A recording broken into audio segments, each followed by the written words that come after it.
One of the things that makes me sometimes quite unhappy is the idea that women are the losers in the gender lottery and men are the winners. And I don't believe in that. I genuinely believe that patriarchy is bad for all genders. We do live in a society in which men are expected to behave a certain way and women are expected to behave a certain way as well. I don't think any man would necessarily feel comfortable with being pushed into a role just the same way as women, and being pushed into the role of being strong and not being emotional. I mean, emotions is like, they are there. People talk less to boys, parents talk in a less flowery language, they touch them less, and I want them to be warmer to boys, and I want them to encourage girls more. I want them to encourage girls to be adventurous, I want them to encourage girls to take risks, I want them to encourage girls to go for a career. We've come a long way, but there's still a long way to go. So I think for boys and men it's still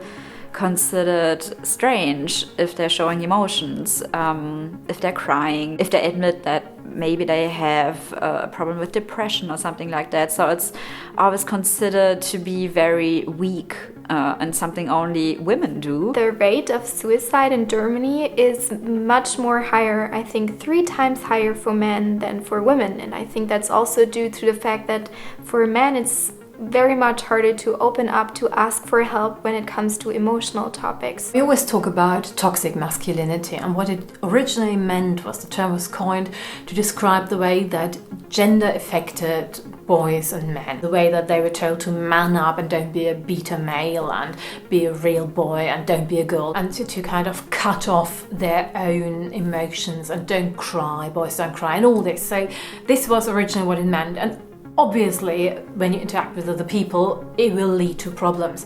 But now it sounds like, oh, men are just poisonous. Masculinity is something that is awful. And we talk about testosterone is such an aggressive form, and hormones haven't got feelings and they're not aggressive.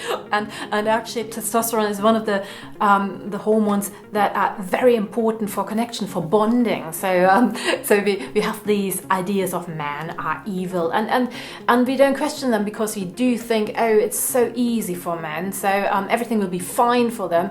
We don't have to look at the way that they are disadvantaged in our society as well. And then we tell them, oh, don't complain. It's even, we've got the man flu. So all the men complaining about the man flu, ha ha. And I think, no, it is, men die 5 years earlier than women, not because they break easier. No, it's because they don't go to a doctor. And then we tell them, oh, it's just the man flu.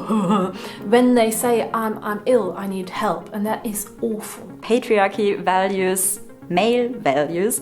And so I think everybody who doesn't embody those values, or if maybe you're a man but you're not strong, or you're a man and you stay at home with your kid or something like that, or you're a queer man, that's also very hurtful for you, because the patriarchy really doesn't value anybody who doesn't, follow the rules for a certain gender. The best definition for patriarchy I have found up until now, because it's a very vague concept, and we do use it, and I do use it, but I always say, well, it's a wrong concept anyway, but it's the best we have up until now. And the best definition I found is by Ralph Böhnd. He's a German author, and he's actually he's not a man's rights activist, but he's more leaning towards that. So I still think his definition is the best, even though I'm a feminist.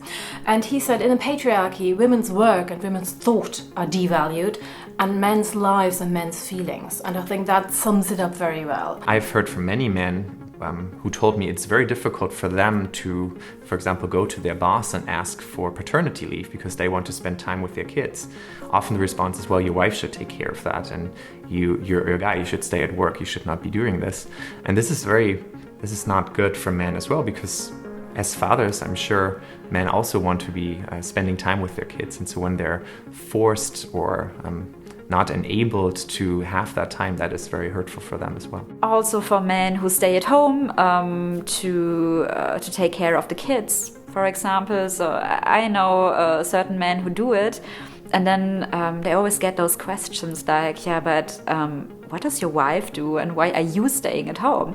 And if the wife does it, nobody's ever going to ask her that because it's just natural. Women typically feel worse when they're a working mom, so when they leave their kids in kitas, for example. The timeline that society gives to the women, like 22, you have to be done with your education, 25, get your job, by 30, make sure you produce a kid. I don't like that I'm expected to have children or to want to have children. Women are always told, it's just a natural way. You have to want to have children, and if you don't want to have children, it's really bad because then you're strange. There was this big debate about regretting motherhood, the hashtag regretting motherhood, and there was such a taboo to be not nurturing. And I do have children, I love my children, but I do think it's not a natural thing. It's also incredibly hard, and you're not happy to do it all the time.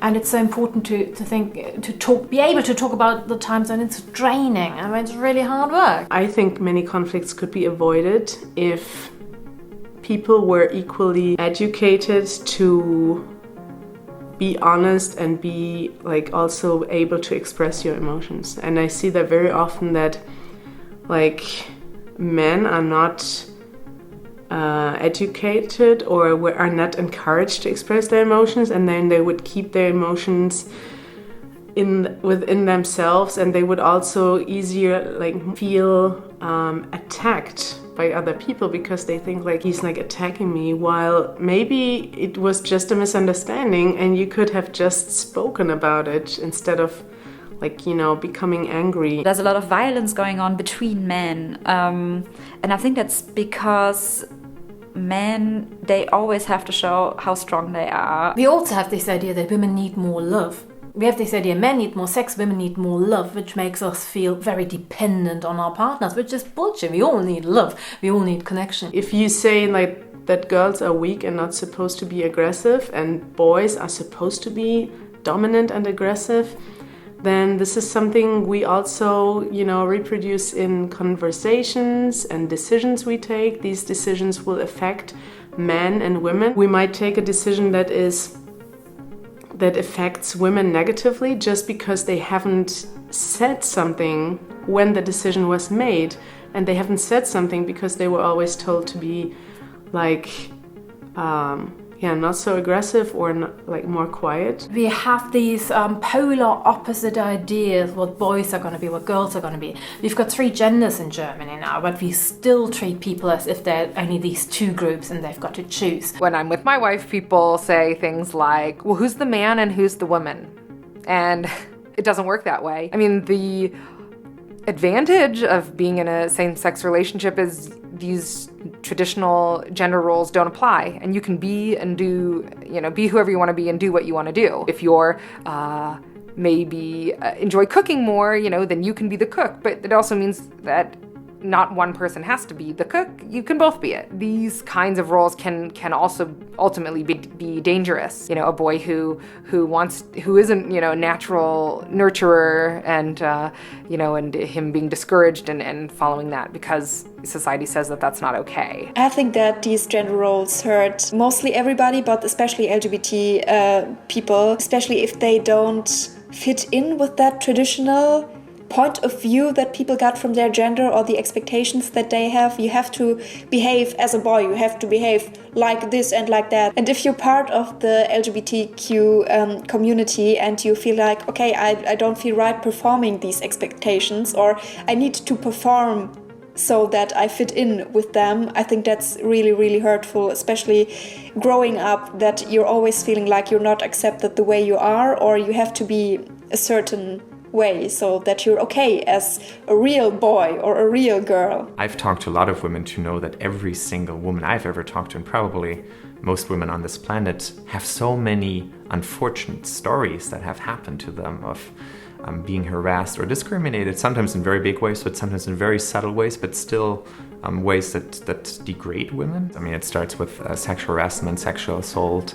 It starts with the way that women and girls are portrayed in the media, how they are portrayed in newspapers, always being objects of action, never really the initiator themselves. They're not portrayed as people who do things, who change things. They're just around to look good, all these kind of things. I mean, this is tremendously hurtful. From a very young age, we learn as women that really our appearance is so important, and then that is really maybe the most important thing about us. You're told not to look at what we need, but to basically look at what do other people need. You know, you shouldn't take up too much space. So if you're sitting somewhere, do it in a nice, womanly way. Don't be too big or don't be too loud. If you look at sexual gender roles, we are told to not make the first step, not to find out what we could want, for example, sexually. As a woman, you are taught that when you're angry, you're hysterical, and when you're crying, you're such a girl. You're such a girl is also the same thing they tell guys and boys, and that's why we also have this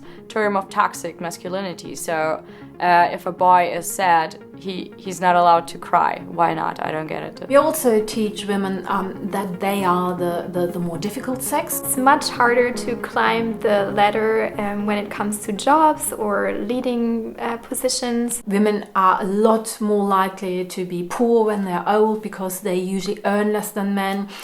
They have got this break in their career when they look after the children or they look after older relatives, and so we take all these inequalities and they add up. On the other hand, if you look at homeless people, they're mainly men, and we are kind of unempathetic to them. So the absolute bottom layer of society is male as well. And we look at the top layer of society, and there are more men, there are more managers, there are more high-flying, high-earning men, but the bottom layer of society, and we don't care about them because men are privileged anyway, and we don't look at that. And that is shocking, even if you look at shelters. So usually men have to pay more for shelters than women have to pay for homeless shelters and stuff like that. So because we have this idea of a man can look after himself, and we've got to look after women, and we've got to be good to them and those poor women. So we don't take them seriously, but at least we don't absolutely drop them.